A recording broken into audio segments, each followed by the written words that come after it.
चाणक्य नीति में आचार्य चाणक्य द्वारा दुनिया के हर क्षेत्र में सफल होने का रहस्य बताया गया है और इस पूरी दुनिया में शायद ही ऐसा कोई सफल इंसान होगा जिसने आज तक चाणक्य नीति का अनुसरण न किया हो। इस नीति के 12वें अध्याय में अमीरी का रहस्य बताते हुए चाणक्य कहते हैं कि बूंद बूंद से सागर बनता है, ठीक इसी तरह बूंद बूंद से ज्ञान, गुण और संपत्ति प्राप्त होती है। और जिस व्यक्ति को दौलत, अनाज और विद्या अर्जित करने में तथा भोजन करने में शर्म नहीं आती है, वो व्यक्ति हमेशा सुखी रहता है। आगे चाणक्य लिखते हैं कि एक विद्वान व्यक्ति को कभी भी अपने भोजन की चिंता नहीं करनी चाहिए, उसे सिर्फ अपने धर्म को निभाने की चिंता करनी चाहिए, क्योंकि हर व्यक्ति का भोजन पर जन्म से ही अधिकार होता है।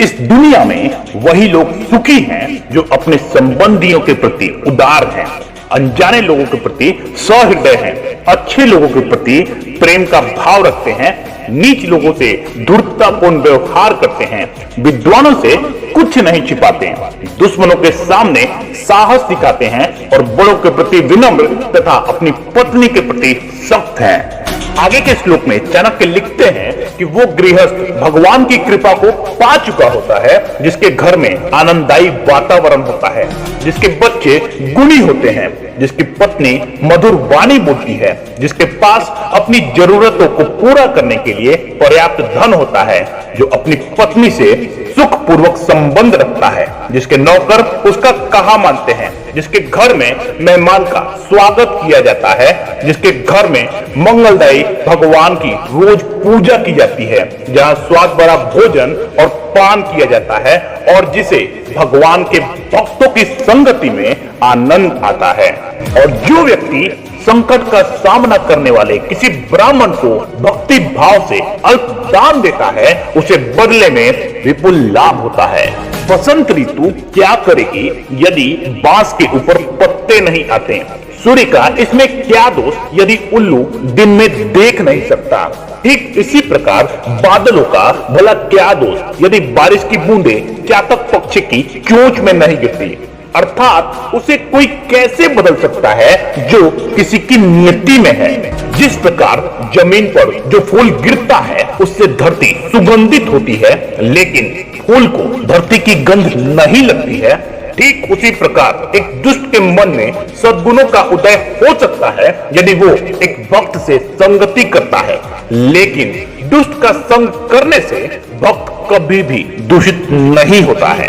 तीर्थ स्थलों में लंबे समय तक संपर्क होने के बाद ही किसी व्यक्ति की शुद्धि होती है, परंतु जिस व्यक्ति को भक्त के दर्शन हो जाते हैं उसका उसी समय कल्याण हो जाता है, क्योंकि भक्त में तुरंत शुद्ध करने की क्षमता होती है।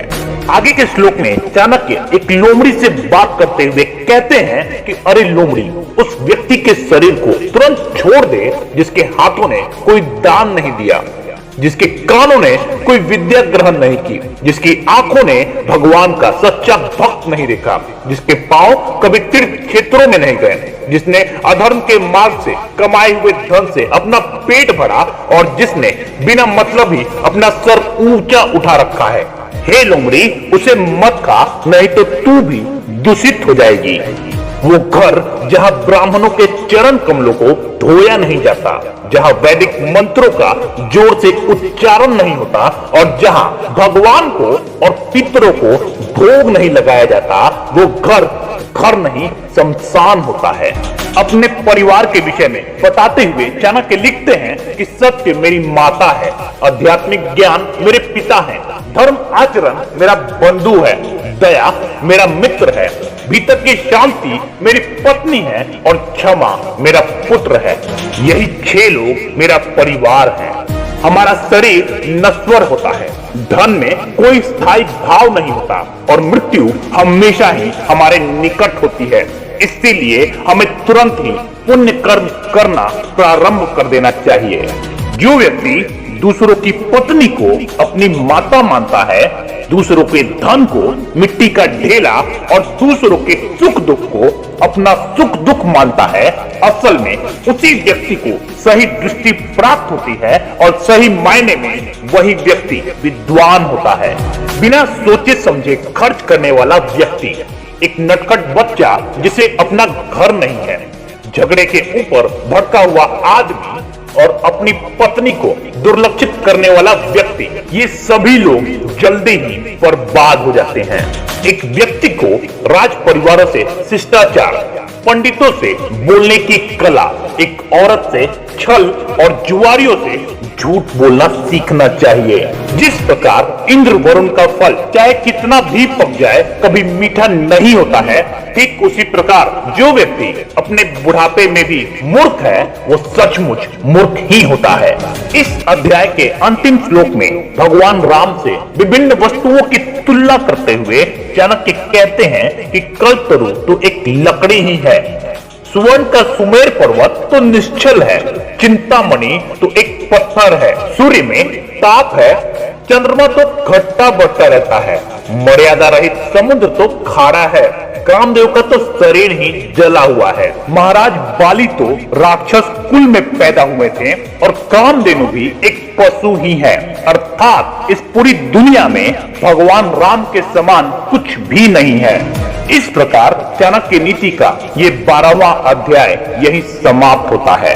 इस वीडियो को लास्ट तक देखने के लिए आपका पूरे दिल से प्रेम पूर्वक धन्यवाद।